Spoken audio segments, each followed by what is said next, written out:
Welcome to the Special Forces in World War II podcast, transmitting on this frequency. This broadcast is your dedicated channel for comprehensive intelligence regarding World War II Special Forces operations. Our transmissions encompass in-depth analysis of their strategic maneuvers, cutting-edge equipment, illustrious biographies, and an array of pertinent subjects. The orchestration of these transmissions is executed by the expert team of the Special Forces in World War II website, a squad deeply immersed in the historical theatre. For further insights, visual aids, and captured moments frozen in time, navigate to our virtual headquarters at worldwar2-soft.com. Your immersion into the front lines of knowledge awaits. Over and out. Welcome to the Special Forces in World War II podcast. Today, we embark on the first of a two-part series examining one of the most daring operations of the Second World War, Operation Chariot. In March 1942, this operation, also known as the Saint-Nazaire Raid, represented a daring and strategic masterpiece executed by British forces. Its target? The heavily fortified dry dock at Saint-Nazaire in Nazi-occupied France, a critical facility capable of servicing the formidable German battleship Tirpitz. In this episode, we're focusing on the preparations that set the stage for what is often described as the greatest raid of all.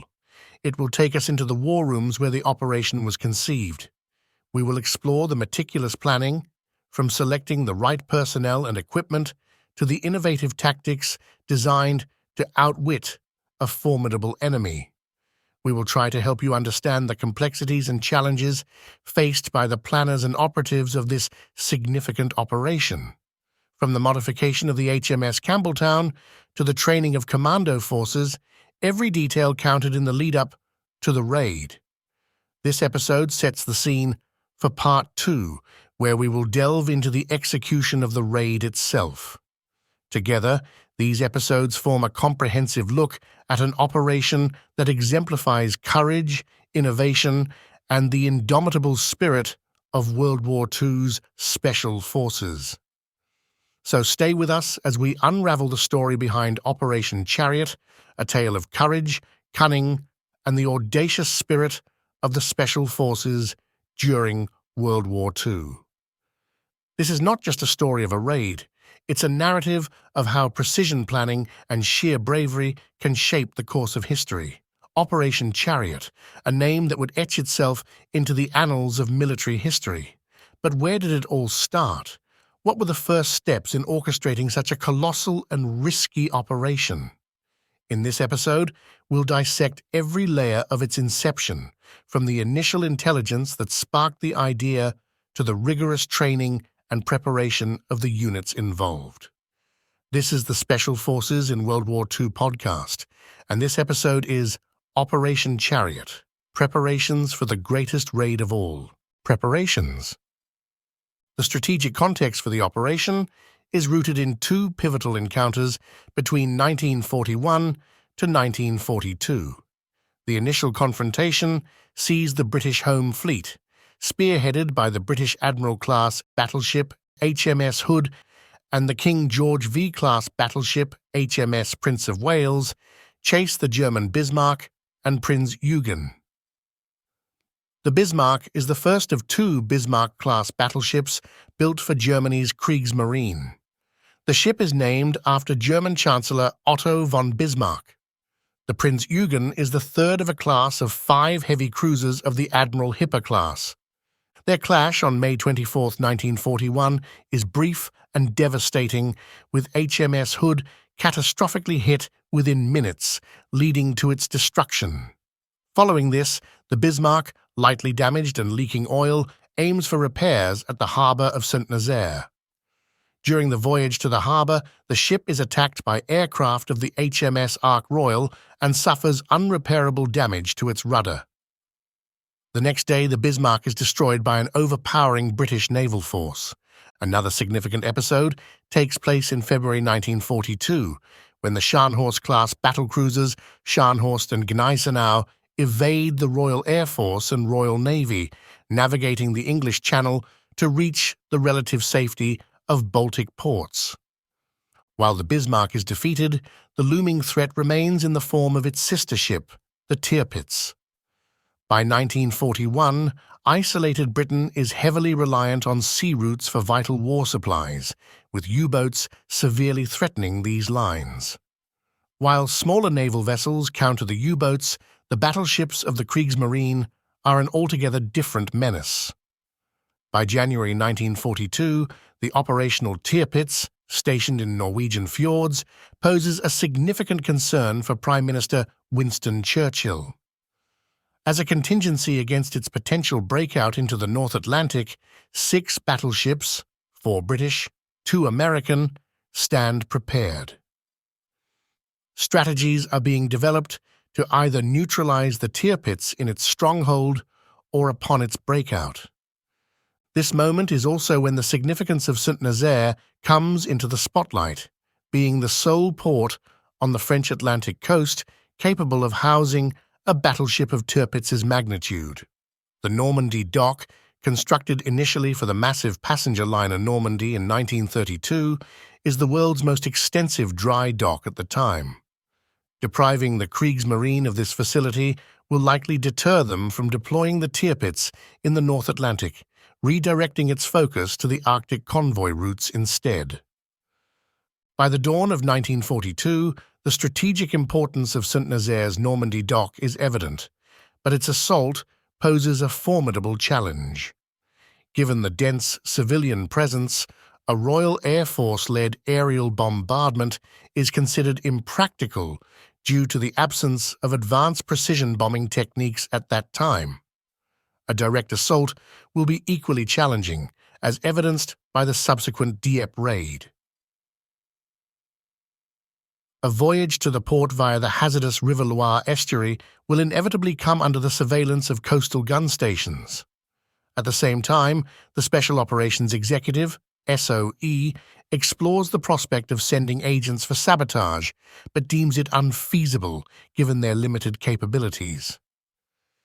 German defenses in Saint-Nazaire.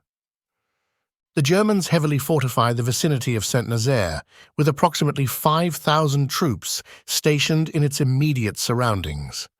The port's defenses are spearheaded by the Marine Artillery Abteilung 280, under Kapitän zur See Edo Diekmann's command.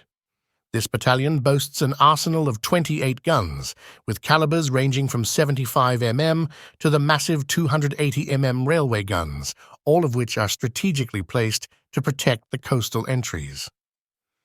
While entering the Loire estuary, ships would see 75 mm guns of Battery St. Gildas to their starboard side, monitoring the southern boundary of the estuary. To their port side, guarding the northern perimeter, were the railway guns situated just inland from Pointe de Pontchâteau. Ahead to their starboard, as they navigated into the shallows, the Batterie Le Pointeau was situated, reinforced by the luminescence of the 150 centimeter searchlight, dubbed Gelb 3. To their port, they would see a concentration of artillery consisting of the 150 mm guns of Batterie Chemoulin, along with the 75 mm and 170 mm guns atop of the cliffs near Pointe de Lève. Enhancing these defenses near the cliff-top batteries was the 150 centimeters searchlight, Blau 2. This formidable firepower is further bolstered by the 22 Marine Flak Regiment weaponry, commanded by Kapitän zur See Karl Konrad Mecker. The brigade is equipped with a total of 43 anti-aircraft guns of varying calibers, from 20 to 40 mm. These guns are not only purposed for anti-aircraft operations, but also serve as coastal defense armaments. So, while entering the constricted channel of the estuary, situated less than 4 kilometers from the Normandy dock, are the 3 flak battalions from Kapitän zur See Karl Konrad Mecker. Equipped with lighter, dual-purpose armaments, the 703rd, 705th, and 809th Battalions, comprising primarily of 20 mm and 40 mm guns, With a few 37 pieces, these units could swiftly transition from targeting aircraft to attacking surface vessels. The 703rd Battalion under Korvettenkapitän Thiessen, illuminated by the Blow 1 searchlight, you would enter within effective range of the defences encircling the outer harbour, as well as those at Pointe de Mandin to their starboard side. Here, Korvettenkapitän Burhen's 809th Battalion has mounted searchlights and 20 cannons. A significant number of these guns are securely positioned in concrete bunkers atop the submarine shelters and other strategic dockside facilities at the Saint-Nazaire submarine base. The expected resistance, Saint-Nazaire, consists of a varied array of forces under the command of Zugschwert, including naval personnel, improvised infantry units from guard companies, crew members from docked ships and technical staff, all prepared to hold the front lines until the arrival of the well-equipped Wehrmacht troops who will launch a structured offensive against the attackers. Among these defenders are also the personnel of the organization TOD, present due to ongoing construction at the submarine pens and port fortifications, who are ready to fight if the situation demands. Naval technicians from the 2nd and 4th Works Companies, with secondary roles as infantry, are poised for early engagement to counteract the attackers. The complement of seamen from the numerous vessels harboured will bolster defences by operating ship weaponry and joining ground counter-assaults. Although the elite U-boat crews are quartered at a safe distance in Le Baule, the auxiliary personnel from the 6th and 7th U-flotillas stands ready to protect their submarines, even to the extent of scuttling them to prevent capture. Under Zugschwert's command, who is responsible for all defensive operations within the port and estuary, are also the guard companies and the harbour defence vessels of the harbour commander. In terms of naval presence, the Kriegsmarine has a destroyer and an armed trawler. Moored in the fairway east of the avant-port and posing a significant challenge to the attackers is the heavily armed and robustly constructed Spurbrecher 137, a vessel comparable in size to the HMS Campbelltown, which can encounter the attackers on their path to the targeted landing zones. Although the 333 Infantry Division has authority over the coastal defences between Saint-Nazaire and Lorient, they have no stationed troops in the town itself. However, some units are garrisoned in nearby villages, poised to counter any attacks on the port. January 1942. Responding to Churchill's call for solutions regarding Tirpitz in January 1942, Lord Louis Mountbatten, the newly appointed Chief of Combined Operations, revisited the idea of targeting the Normandy dock. An innovative strategy emerges capitalizing on March's anticipated high spring tide to traverse the sandbanks of the Loire estuary. However, conventional landing vessels are ill-suited for this task. The selected vessel needs to be agile enough to navigate the estuary and robust enough to carry a substantial payload. A preliminary blueprint for this critical mission is crafted by Combined Operations by January's end. The initial proposition involves 2 outdated destroyers, specifically modified for reduced weight. The primary vessel will be loaded with explosives and commandos skilled in demolition. After breaching the dry dock's outer gate, the commandos will sabotage adjacent infrastructures. Post-sabotage, timed explosives will annihilate the destroyer, and the secondary destroyer will facilitate the commandos' extraction. Concurrent Royal Air Force raids will divert German focus. Despite the dock's strategic significance, the Admiralty is reluctant to risk 2 destroyers. They propose employing the old Free French vessel, Orangan, for ramming, and a convoy of motor launches for personnel transportation and evacuation. This adjustment, though not ideal, makes the mission palatable for the Joint Chiefs of Staff. The Joint Chiefs of Staff expresses concerns about deploying a French vessel. Engaging the Free French leader, General Charles de Gaulle, will expand the circle privy to the operation's details, heightening security risks. Thus, the decision sways towards sourcing a suitable vessel from the Royal Navy to preempt potential security breaches. Combined Operations is the organization vested with the responsibility of orchestrating attacks on the Axis powers.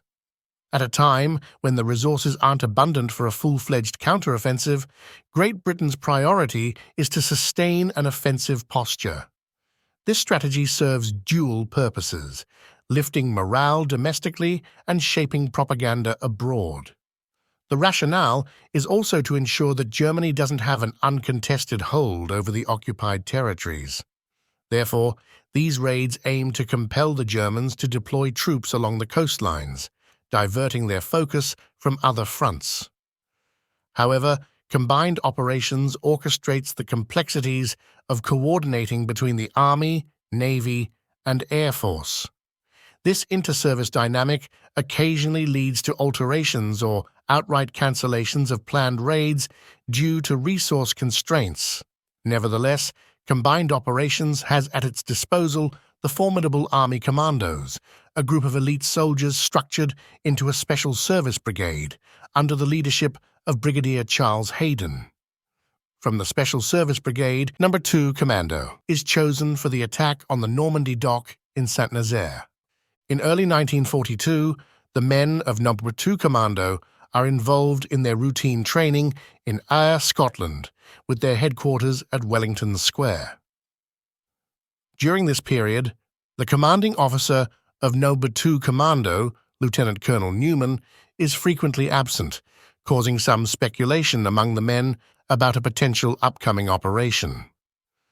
During the Newman's absence, Major Bill Copland, the second in command, is managing the unit's daily activities without revealing anything about Newman's whereabouts or the reason for his absence. However, unusual requests are being relayed to Copland from Newman, who is somewhere in the south. Notably, there are several absences within the ranks, with men sent across the country to receive training on technical aspects of dockyard operations, indicating preparations for a mission involving maritime infrastructure. Strict security protocols ensure that no information is leaked. The anticipation of an impending operation grows when a second medical officer, Captain Dave Peyton, joins the unit, suggesting that the commando is being prepared for a significant action. This is further confirmed when a large number of the commando are ordered to turn in their full kits for storage, leading to a sense of exclusion and dissatisfaction among those not selected, particularly among the veterans. The selected members embark the landing ship infantry HMS Princess Josephine Charlotte. This ship ferries the men from Ayr to Falmouth, indicating that the unit is finally moving towards active engagement. The high spirits are bolstered by decent food and duty-free cigarettes, reinforcing the sense that the commando is gearing up for an important mission. February 1942. By this time, the plan has become clear and the various units of the operation start to evolve. The naval aspect of Operation Chariot is entrusted to Commander Robert Ryder, age 34, a naval veteran with a varied and eventful career, including submarining, Arctic expeditions, and surviving a torpedo attack. Temporarily, in a desk role due to an unfortunate maritime collision, Ryder is tasked with infiltrating Saint-Nazaire with a sizable commando contingent using an old destroyer, ensuring its successful collision with the dock's caisson and overseeing the subsequent extraction. In advance of the main convoy, the S-class submarine HMS Sturgeon is set to depart, positioning itself to serve as a navigational reference for guiding the convoy into the Loire estuary. For this, the HMS Campbelltown is selected. The HMS Campbelltown is sent to Devonport for repairs in January. It is during this time the destroyer is selected for a special operation and is withdrawn from regular service for modifications. The HMS Campbelltown, originally a U.S. destroyer, the USS Buchanan, DD-131, is transferred to the British Royal Navy in 1940 as part of the Lend-Lease program. The aging destroyer is viewed as dispensable, leading to its selection as the ship designated for ramming. Throughout February, it undergoes a series of changes. 2 of its funnels, specifically the 3rd and 4th, were taken out, and the remaining pair were slanted to mimic the look of a German Mo-class destroyer torpedo boat. The Campbelltown's weight is reduced for 2 reasons. First, to be able to enter the shallow waters of the Loire estuary.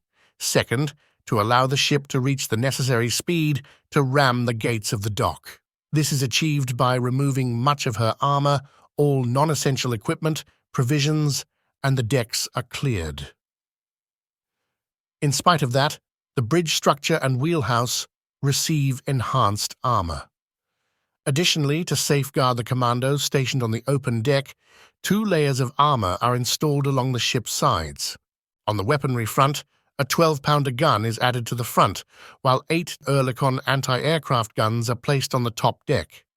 The destroyer is prepared with an explosive device made up of 24 Mark 7 depth charges holding 4.1 tons of the explosive Amatol. In the early stages of planning, the original intent is to transport 3 tons of explosives divided into 23-kilogram charges forward after ramming. These charges would then be ignited with a 15-minute delay fuse once everyone had safely evacuated the vicinity. However, Lieutenant Tirpitz proposed an alternative strategy.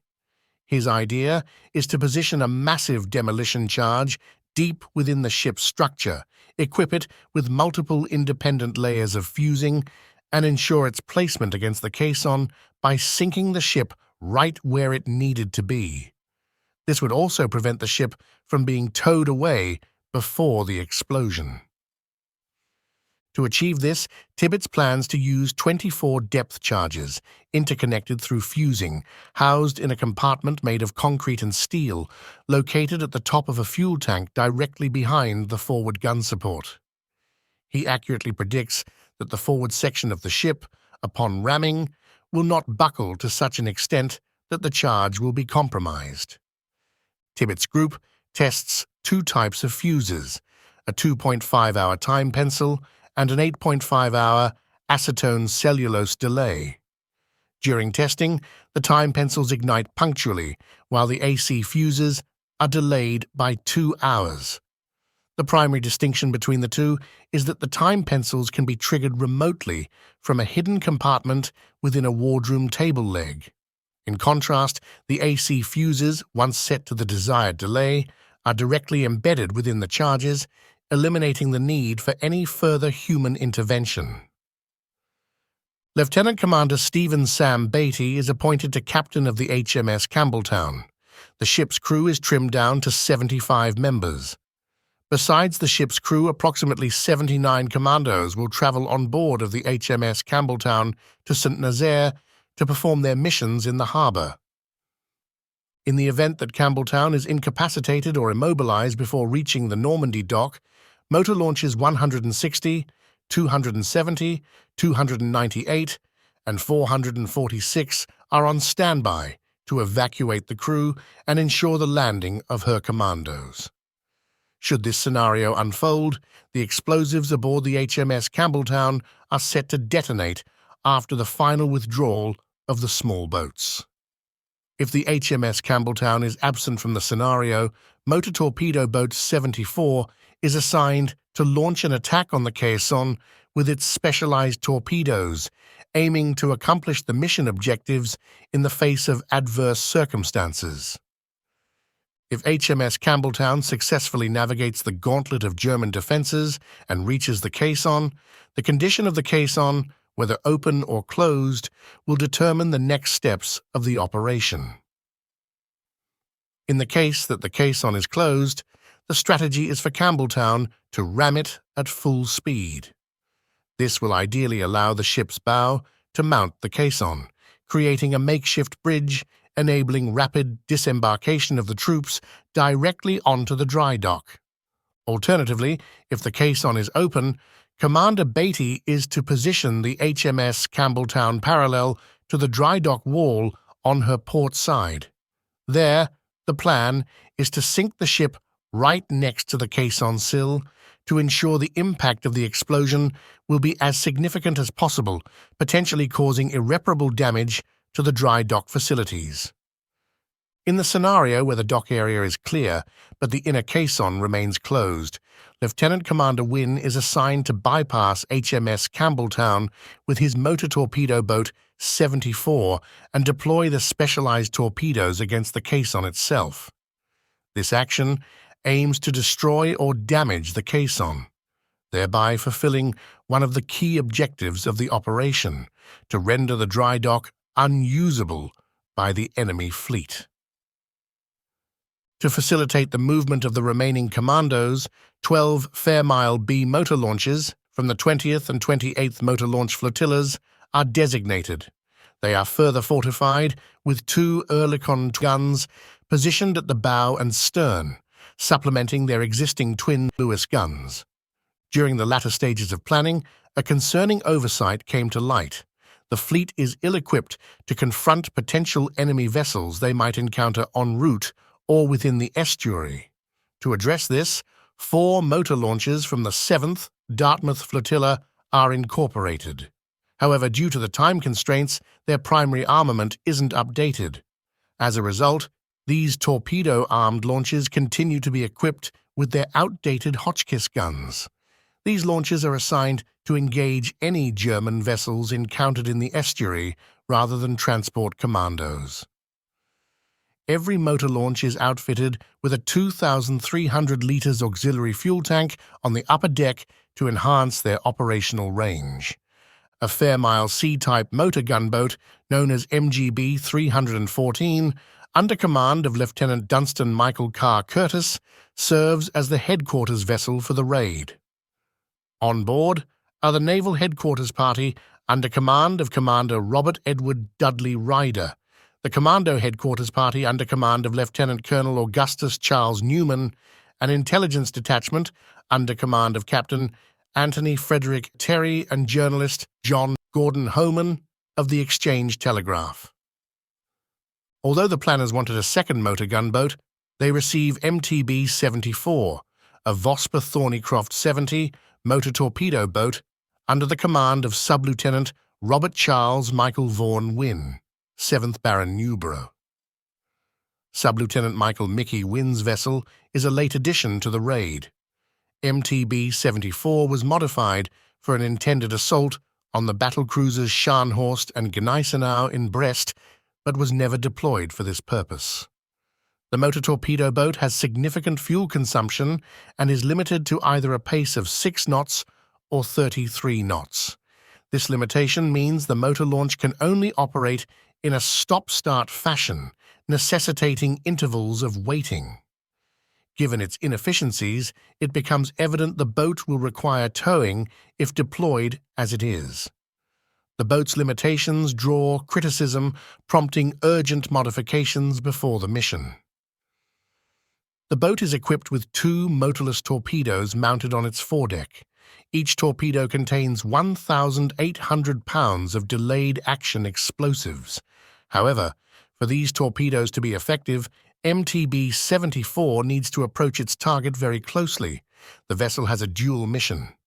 If the exterior gates of the Normandy dock are ajar, its task is to launch its torpedoes at the interior dock gates. Conversely, if these gates remain shut, the boat's objective shifts to targeting the gates of the old entrance leading into the Saint-Nazaire basin. To maintain the utmost secrecy, the vessels involved are referred to collectively as the 10th AS Striking Force, and all associated training programs are labeled under this guise. Several measures are implemented to obscure the true nature of the operation and to avoid drawing undue attention or speculation.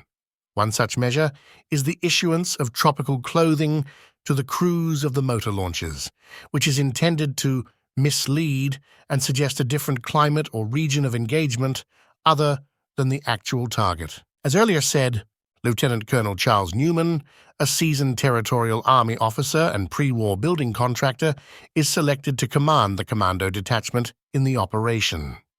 Despite being relatively senior at 38, his rapport with his subordinates and undeniable leadership capabilities makes him a respected figure. The bulk of the infantry force is constituted by No. 2 Commando, supplemented with personnel from other units to ensure a diversified combat experience.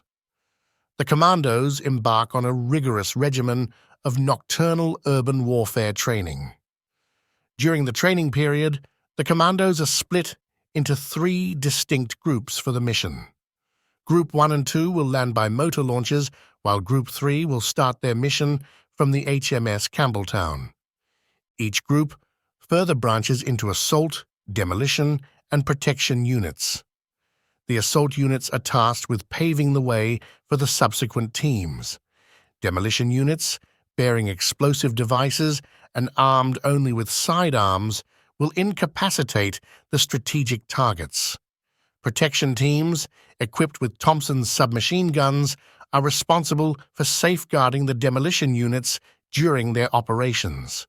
Demolition expertise is essential for Operation Chariot. Fortunately, Captain W. H. Pritchard of the Royal Engineers is available. Prior to the war, Pritchard had apprenticed at the Great Western Railway dockyards, and his father had overseen the Cardiff docks. During his 1940 tenure with the British Expeditionary Force in France, Pritchard was assigned the duty of strategizing how to incapacitate French dockyards in the event of their capture. Among the docks he assessed was Saint-Nazaire. He subsequently pens a comprehensive report detailing the methodologies to disable the dock. His report, co-authored with Captain Bob Montgomery, underscores the need for precision in placing charges, something airstrikes couldn't achieve. Drawing personnel from various commando units, the demolition teams are meticulously trained across various locations to simulate real-life conditions, exposing them to diverse scenarios and preparing them for uncertainties. The very selection of the demolition units indicates the operation's high stakes. Demolition teams from Commando No. 1, 3, 4, 5, 9, and 12 are chosen. This assemblage of specialized soldiers is vital for the success of the mission, given their distinct skills and combat experiences. Located on the Firth of Forth, Burntis Land is chosen for its strategic location and facilities. Here, the demolition teams undergo a rigorous training. This isn't just about handling explosives, but understanding the nuances of dockyard architecture and the effective ways to render them inoperative. The crux of their training is the placement of explosive charges at precise locations to ensure maximum damage. The Rosyth Dockyard training phase allows the demolition teams to familiarize themselves with a real-world dockyard setting. It is here that they learn about the weak points of a dockyard. The essence is to replicate, as closely as possible, the conditions they will face in the enemy territory. Transporting the teams to the commercial ports of Cardiff and Southampton is a masterstroke. By simulating operational conditions, the commandos prepare for the challenges they will face. Here, the emphasis is on real-time challenges, operating in the dark, working with reduced numbers due to casualties, and ensuring that tasks are completed within the set timelines. Such training ensures that they are not just prepared physically but also mentally for the myriad challenges. In Southampton, the King George V Dry Dock, which mirrors the Normandy Dock, plays a pivotal role in their training.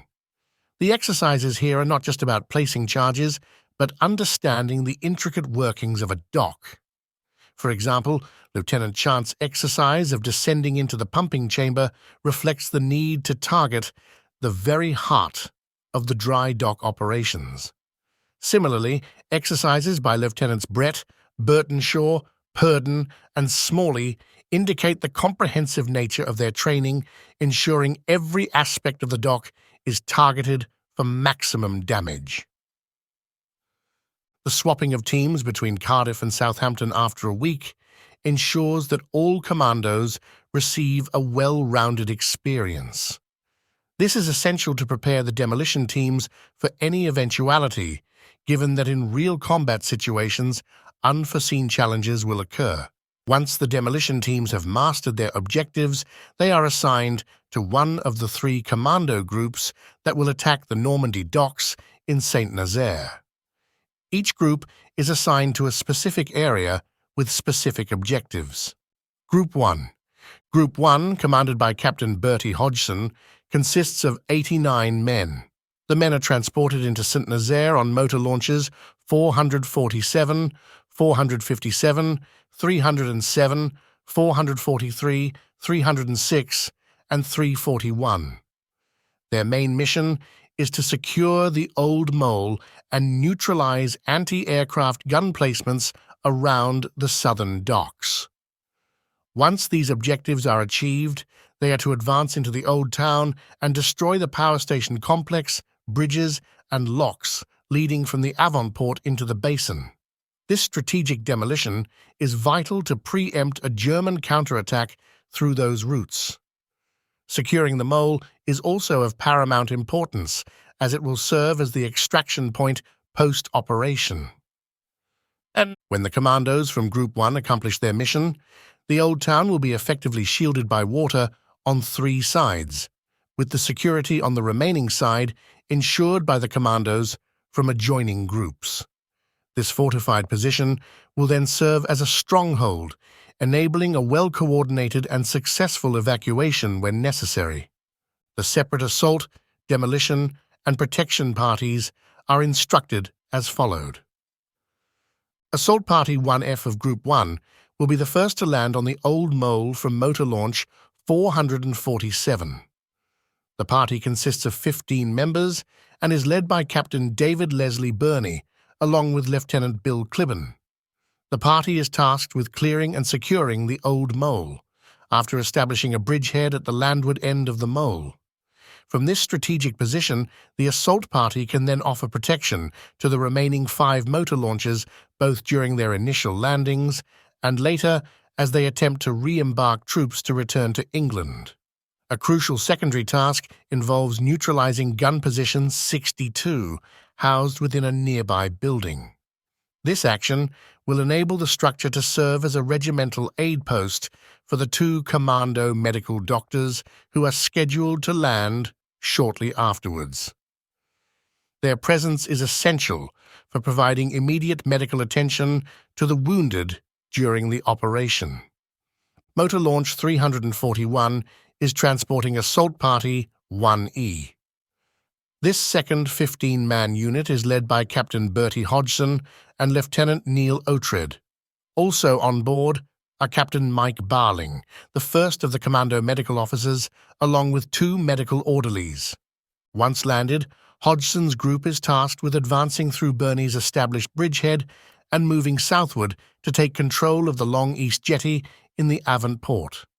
This strategic position, bolstered by gun emplacements M60 and M61, is critical as it allowed control over the flanks of any vessels entering or exiting the mole. Following the securement of the avant-port, Hodgson's team is then charged with establishing a picket line and patrolling the densely constructed Old Town area. From Motor Launch 457 lands a contingent of 15 commandos. Group 1C is led by Lieutenant Philip Walton. Upon landing, this group is divided into 3 parties: the demolition party under the leadership of Lieutenant Philip Walton, the protection team commanded by 2nd Lieutenant Bill Tiger Watson, and the demolition control party led by Captain Bill Pritchard of the Royal Engineers. The demolition party pairs with a 5-man protection squad commanded by 2nd Lieutenant Bill Tiger Watson and are to head westward to engage Target Group D located at the northern extremity of the new entrance. Here, Walton and his 4 demolition experts are responsible for rigging the lifting bridge and lock gate with explosives. Simultaneously, Watson's team is to provide protection, ready to repel attacks from various angles. Due to the strategic significance of their position, this unit faces vulnerability to enemy forces. Nevertheless, the demolition process cannot commence until all the planned demolitions across different sites are set up, since the execution requires a synchronized detonation of all the interconnected explosives. Captain Bill Pritchard, who is in overall command of the demolitions within this area, accompanies Walton and Watson, leading his own small control party to oversee the precise execution of their segment of the operation. This group is divided into 3 parties: the demolition party under the leadership of Lieutenant Philip Walton, the protection team commanded by Second Lieutenant Bill Tiger Watson, and the demolition control party led by Captain Bill Pritchard of the Royal Engineers. Motor Launch 307 transports a 7-man 1B demolition party headed by Captain Bill Bradley, while their protection party, led by Lieutenant Joe Houghton, is on board ML 443. The ship also carries a medical team led by Captain David Peyton from the Royal Army Medical Corps and a second journalist, Edward Gilling, for the Exchange Telegraph. Captain Bradley's mission is to destroy the central lock gates located at the new entrance. Besides the 5 men from the protection party from Captain Bill Bradley, Motor Launch 443 carries a Group 1B's 15-man team under the leadership of Lieutenant Wilson, Lieutenant Bonvin, and Second Lieutenant Bassett Wilson. They are assigned to destroy the power station complex, including the boiler house, impounding station, and hydraulic power station, at Target Group Z, located on the east side of Bridge B. Lieutenant Joe Houghton is designated to lead the protection party, ensuring the safety of the demolition teams as they carry out their precise and dangerous tasks. Once the demolitions were successfully completed, all 3 demolition parties are instructed to retreat to the secure zone established by Captain David Burney's bridgehead. This withdrawal was critical for regrouping and ensuring the safety of the personnel following the completion of their mission objectives. The last of the party from Group 1 will land from Motor Launch 306. It transports Lieutenant Ronnie Swain's 9-man demolition party. The team is tasked with targeting the lock gates and swing bridge B at the southern end of the new entrance, in proximity to Target Group Z. This action was essential to ensure the complete isolation of the Old Town area. The protection party for Swain's unit, consisting of 5 men, is led by Lieutenant John Vanderwerve. While it is standard procedure for demolition teams to retreat alongside their protection squads, the unique circumstances surrounding the new entrance targets necessitated a different approach. Given the robust construction of these targets, it is anticipated that they might not be entirely destroyed. Consequently, it is determined that the protection squads under Lieutenants Watson and Vanderwerve will hold their positions until the final phase of the withdrawal. This strategy is to prevent any potential German forces from infiltrating across the remnants of these critical structures. In light of Group 1's mission's high stakes, every participating group is emphatically instructed on the vital importance of securing the mole. The success of Captain Burney's initial landing is crucial, but should his efforts fail, it is incumbent upon the subsequent parties to prioritize the mole's capture and clearance above all else. The intricate design of the operation requires a seamless execution of tasks and precise timing. The assault on the mole, an indispensable part of the plan, depends heavily on the ordered and successful landing of most parties. Failure to land as planned will drastically diminish the likelihood of seizing the strategic position. Given that the mole is the designated rallying point for all forces preparing to withdraw, its control is essential for the retreat's success. Objectives Group 2: Group 2, commanded by Captain Byrne and traveling on the motor launches 192, 262, 267, 268, 156, and 177, aims to land at the old entrance to the Saint-Nazaire Basin. Their tasks encompass neutralizing local anti-aircraft stations, destroying the German headquarters, incapacitating the locks and bridges at the basin's old entrance, and fortifying defenses against potential counterattacks from the submarine base. The motor launches designated for Group 2 are tasked with advancing towards the old entrance of Saint-Nazaire to disembark their commandos. When trying to land their men, there could be a possibility that a boom is blocking their way in. In that case, the boats will have the discretion to choose their own landing spots. This choice will be contingent on how much the presence of enemy ships already docked within the narrow channel hindered access to the quay. Upon disembarking, the Group 2 commandos are instructed to take control of the area both to the north and south of the old entrance. They are to coordinate with the forces from Campbelltown to secure control over the crucial triangle of land that lay between the dry dock and the Bassin de Saint-Nazaire. Their movement is planned to progress southward, traversing the warehouse district to link up with the zone of Group 1. This would effectively seal off the entire area designated for the night's demolition activities. Establishing this controlled sector is also pivotal to facilitating a structured and systematic retreat for the northern groups when necessary. The separate assault teams within Group 2 have the following tasks. Captain Mickey Byrne and Lieutenant Tom Payton's Assault Party 2D will land from Motor Launch 192 at the old entrance. The party's overall objective is to take on targets along the strip of land dividing the Bassin de Saint-Nazaire from the Bassin de Penhoet. It's their responsibility to ensure that the landings of the HMS Campbelltown are not hindered by enemy guns positioned on the pump house, known as positions 64 and 65.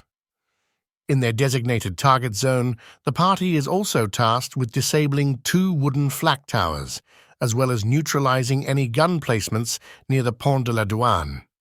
Moreover, they are to establish a defensive blockade at the eastern terminus of the inner caisson to thwart enemy attacks originating from the north side of the oil storage tanks. Motor Launch 262 brings in Lieutenant Mark Woodcock leading a 9-man demolition team, along with Lieutenant Dick Morgan's 5-man protection squad. Tasked with a critical operation in a zone vulnerable to enemy fire from naval vessels stationed in the basin, Woodcock's mission is to rig the old entrance's lock gates and swing bridge for demolition. If the bridge is positioned to allow crossing, the strategy is to detonate the lock gates first. The bridge will be destroyed subsequently, but only after ensuring all Allied parties to the north have retreated across it. However, if the bridge is not in the crossing position, Woodcock is to attempt to make it operable for Allied traffic. In the situation where the bridge remained immovable, the directive is to demolish it on the spot while keeping the lock gates intact. This is to ensure the commandos can use them for safe passage during their withdrawal towards the mole for re-embarkation. Motor Launch 267 is the ship that disembarks Regimental Sergeant Major Alan Moss, along with the rest of Colonel Newman's Select Reserve Unit. This contingent, although compact in size, hold a significant role. Stationed at the ready for any directives from Colonel Newman, their primary objective upon landing is to engage with enemy vessels positioned in the adjacent basin. Additionally, they are to target any U-boats that lay exposed, not adequately shielded by the concrete walls of their protective shelters. Motor Launch 268 is tasked with delivering Group 2C. Lee is composed of Lieutenant Harry Pennington's 5-man demolition squad and their protection team led by Lieutenant Morgan Jenkins. Traveling with them is a 7-man contingent from Regimental Sergeant Major Moss's party on motor launch 267. Their mission of Lieutenant Pennington is to converge on the position held by Group 2D from Captain Mickey Byrne. From here, they have to take charge of demolishing the Pont de la Douane and thereby thwart any potential German counterattacks over this bridge. Positioned strategically to dominate both the bridge and the inner caisson is a battery of guns located on the old douanier's building. If these guns are operational, Pennington's additional responsibility is to incapacitate the building using incendiary devices. After executing all his assigned tasks, Pennington is to initiate a retreat, leaving Jenkins and his squad behind to inhibit any German forces attempting to advance from the West Bank. The last 2 motor launches of Group 2 transport a combined assault team, designated as Group 2E under command of Captain Dick Hooper. Motor Launch 156 brings in Captain Hopper and a 14 commandos under his command. Motor Launch 177 carries Troop Sergeant Major George Haynes and 14 enlisted men of Captain Hooper's assault team. Their mission is to engage targets both to the north and south of the old entrance, specifically aiming to neutralize 2 guns emplacements located on the foreshore. Additionally, they are tasked with neutralizing any hostile ships that might be confined within the dry dock. Once they have successfully carried out their assignments, Captain Hooper is instructed to promptly offer his team's services to Colonel Newman for any further operations deemed necessary. Objectives Group 3. Group 3 is commanded by Major William Bill Copland, who also holds the position of Deputy Commander for the Commandos. Their assignment is to solidify the area surrounding Campbelltown, incapacitate the dock's water pumping and gate opening mechanisms, and neutralize nearby subterranean fuel reserves. These men are divided into headquarters, assault, protection, and demolition parties, each with a specific task. If fortune favored the HMS Campbelltown and Commander Beatty manages to ram the caisson as intended, a rapid and efficient disembarkation of her Group 3 commandos is crucial, taking advantage of the momentary disarray among the defending forces. During the approach, the demolition teams will remain concealed below decks, while the remaining forces, including the protection parties and the assault troops led by Lieutenant Johnny Roderick and Captain Donald Roy, will take cover behind screens aft of the superstructure. The demolition and protection teams have to be ready to spring into action for their designated shore attacks, whereas the assault teams are tasked with supporting the naval fire by engaging German positions as the ship rams the caisson. To bolster this effort, 2 3-inch mortars are mounted on the deck near the bridge, complementing the firepower from the Oerlikon, Bren, and Tommy guns to provide a formidable counter-barrage. Upon the successful ramming, the assault troops are to disembark first, quickly overtaking the defenses near the caisson. Lieutenant Roderick's team, exiting from the starboard bow, is assigned to neutralize a series of gun positions and to set up a blockade to prevent any counterattacks across the caisson. If possible, they are also to use incendiaries against the nearby oil fuel stores. Simultaneously, Captain Roy's team will disembark from the port side with the mission of seizing the guns on the pump house roof, which pose a significant threat due to their vantage point over Campbelltown's deck. Roy's plan involves the use of scaling ladders and grenades, a risky operation for which Sergeant Don Randall volunteers to be part of the assault. After securing these positions, Roy's team is to advance to Bridge G to establish a bridgehead, ensuring a route for the northern parties to retreat through later on. From there on, the other parties will leave the HMS Campbelltown. Captain Robert Kerr Montgomery is responsible for the control of the Group 3 demolition parties. As said earlier, Group 3 has 2 assault parties. Assault Party 3C is under command of Lieutenant John Morgan Roderick.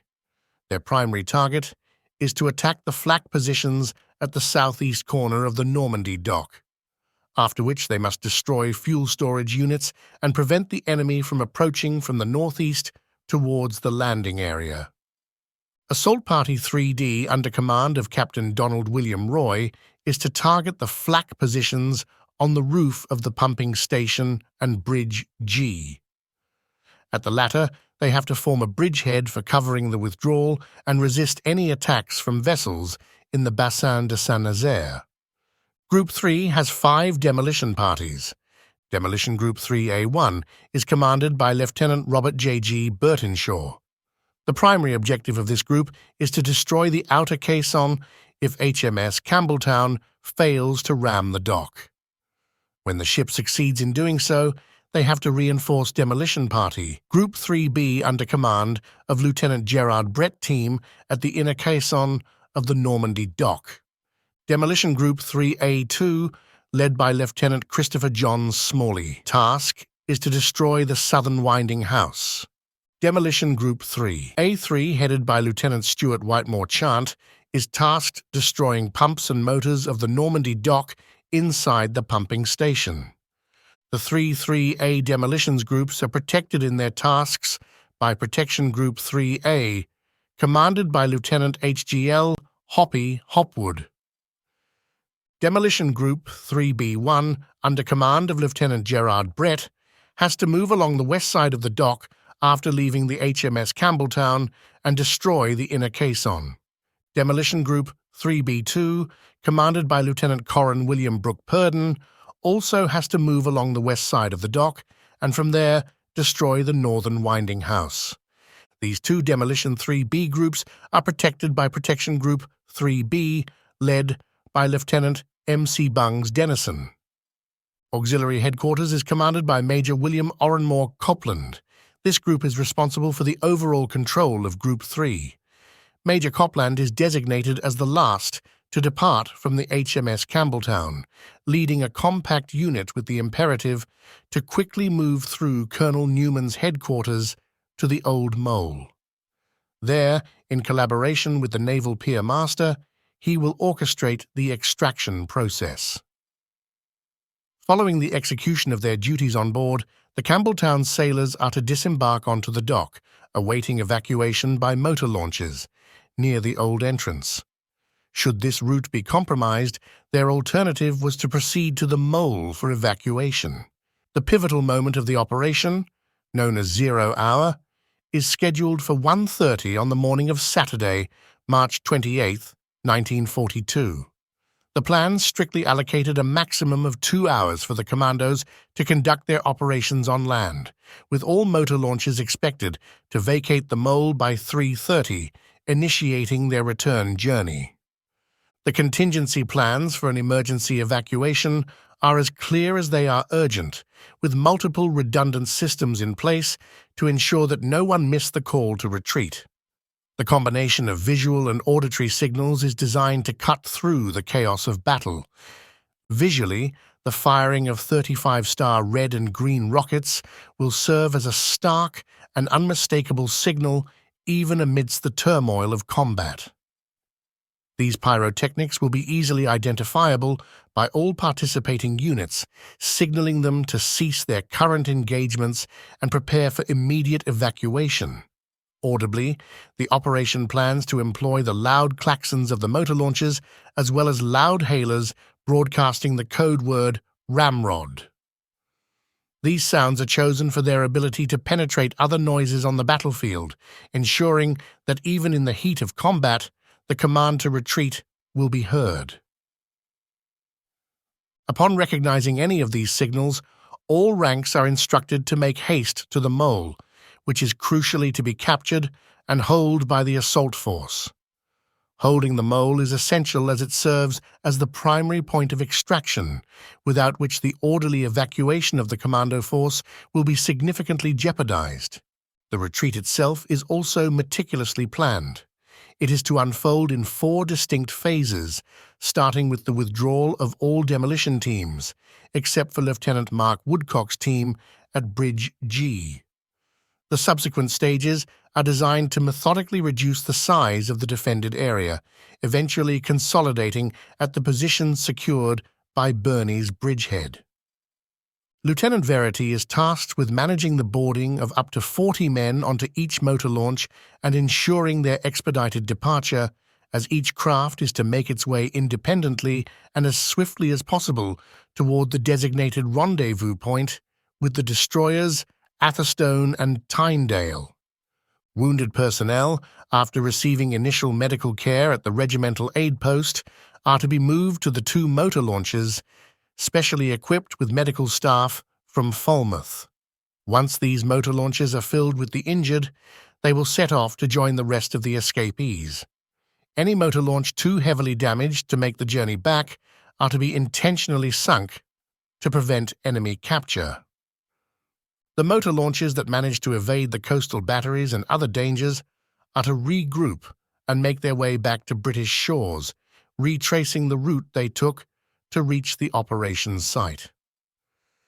This careful planning underscores the high stakes of the operation and the importance of a coordinated and efficient evacuation to ensure the maximum possible survival of the personnel involved. March 3, 1942. The operation, christened Operation Chariot, receives begrudging approval. However, as plans solidified, the Royal Air Force's enthusiasm diminishes, owing to their reluctance to target unchosen sites and inadequate bomber allocation. As a result, the number of bombers is lowered to 5 Royal Air Force squadrons, comprising 35 Armstrong Whitworth Whitleys and 27 Vickers Wellingtons. The British Prime Minister Winston Churchill, too, harbours reservations. March 12, 1942, landing ship infantry EHMS Princess Josephine Charlotte arrives in Falmouth. After disembarking, the men of No. 2 Commando resume their regular training routine. The naval force designated for this task converges at Falmouth. Here the vessels undergo an intensive training. Furthermore, the troops' embarkation for training is publicly connected to Exercise Vivid, a genuine defensive exercise intended to test the defences of Plymouth. This serves as both a cover story and an actual drill, although it's somewhat inconveniently intersected with the 10th AS Striking Force training schedule. March 18, 1942. Lieutenant Colonel Newman finally provides the details of the upcoming operation to the assembled commando. Lieutenant Colonel Newman's presentation distilled an 80-page operational order into a clear and concise briefing, which concludes with resounding approval from the men, despite not revealing the exact location of their mission. Speculations start ensuing about the potential target, with guesses ranging from Cherbourg to Lorient, Brest, or Le Havre. It is noted that an unusually high number of officers from No. 2 Commando have gathered at Falmouth, prompting questions about who is overseeing the remaining men in Ayr. With the arrival of Major Bill Copland and others, the number of officers present with the Commando at Falmouth reaches 40, including guest worker officers from other units. This leads to an unusually high officer-to-enlisted men ratio, with 1 officer for every 5.5 other ranks, a detail that stands out to the men and indicates the significance and perhaps the complexity of the operation they are about to undertake. March 19, 1942. The gravity of the mission becomes when Lieutenant Colonel Newman conveys a message from Admiral Lord Louis Mountbatten. In this message, Mountbatten bluntly states that the High Command is writing the commando force off, having little hope for their safe return post-mission. Despite this daunting prospect, Mountbatten's offer for any man to opt out of the operation is declined by all. The commandos chose to stay and face the mission ahead. March 23, 1942. After completing Exercise Vivid, the force returns to Falmouth and is held on high alert, with its interactions with the shore greatly minimized. It is during this time that the operation's details are disclosed to the officers and key ratings, although the exact location of their target is still kept confidential to prevent any leaks or compromises in the operation's security. March 24th, 1942. Destroyers HMS Tyndale and HMS Atherstone arrive at Falmouth. Commander Ryder and his staff board the HMS Atherstone, establishing it as a command vessel for the impending action. During the nights that followed, specifically the 24th and 25th of March, there is a flurry of activity as military stores and equipment are moved from the accommodation vessel, the landing ship infantry HMS Princess Josephine Charlotte, to the destroyer HMS Campbelltown and the motor launches that will participate in the raid. The landing ship infantry Princess Josephine Charlotte has been housing the troops until this point, but with the arrival of the destroyers, the next phase of preparation is underway. The transfer of equipment at night is likely an attempt to minimize detection and maintain the element of surprise. The secrecy of the operation is paramount, and as such, the troops are kept out of sight once they are embarked on their respective vessels. This action will have been part of the final preparation before the raid. March 25th, 1942. The entire force to be deployed during this operation is assembled in the harbour of Falmouth, Cornwall, Great Britain. The fleet consists of 3 destroyers, the HMS Campbelltown, the Hunt-class destroyers HMS Tyndale, and the HMS Atherstone, motor gunboat 314, motor torpedo boat 74, 8 motor launches of the 28th Motor Launch Flotilla, 4 motor launches of the 20th Motor Launch Flotilla, and 4 motor launches of the 7th Motor Launch Flotilla. The departure date is set for March 27th, 1942. However, since everything is ready and there is a chance that the good weather will change, Ryder is given permission to leave a day earlier. During the evening, the commandos are ordered to embark the ships that will bring them in, marking the transition from preparation to execution of the mission. Every measure is taken to ensure that the troops remain concealed post-embarkation to preserve the security and stealth required for the success of the operation. As we conclude today's exploration of the intricate preparations behind Operation Chariot, it's clear that this was more than just a military operation. It was a testament to human ingenuity, strategic planning, and the unwavering courage of those involved. We've journeyed through the war rooms, witnessed the painstaking selection of personnel and equipment, and gained insights into the innovative tactics devised to challenge a formidable adversary. But our story doesn't end here. Join us in the next episode, where we will transition from planning to action. We'll immerse ourselves in the execution of Operation Chariot, experiencing the tense moments and brave actions that unfolded on that historic day in March 1942.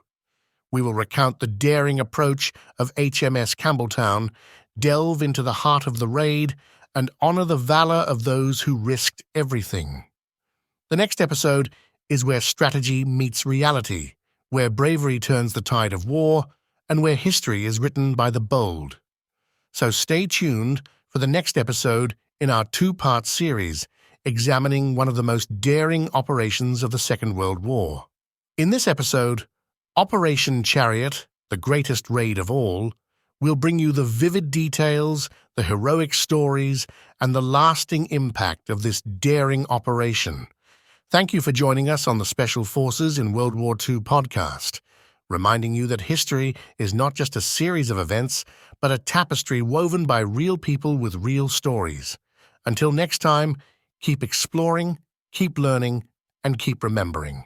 For those who wish to explore more about Operation Chariot and the heroic efforts of the Special Forces during World War II, be sure to visit the Special Forces in World War II website at worldwar2-sof.com.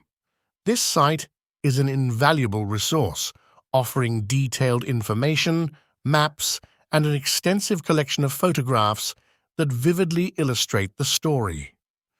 Dive into the history and get a closer look at the events and people who shaped these critical wartime operations.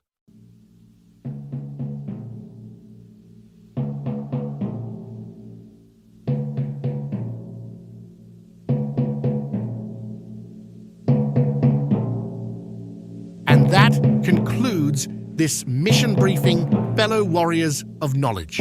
We've navigated through the trenches of information, delving deep into the battlefields of history. As we wrap up this episode in our campaign for understanding, remember that knowledge is your most potent weapon. Stay vigilant and keep sharpening your intellectual arsenal. We'll rendezvous again for another episode, continuing our relentless pursuit of enlightenment. Until then, keep your mind sharp, your curiosity burning, and your determination unwavering.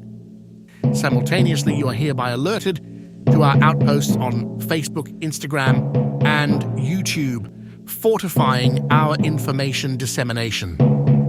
Should you possess any pertinent intelligence to bolster our mission, transmit your findings with no hesitation. Your contributions shall be prominently acknowledged within the operational archives.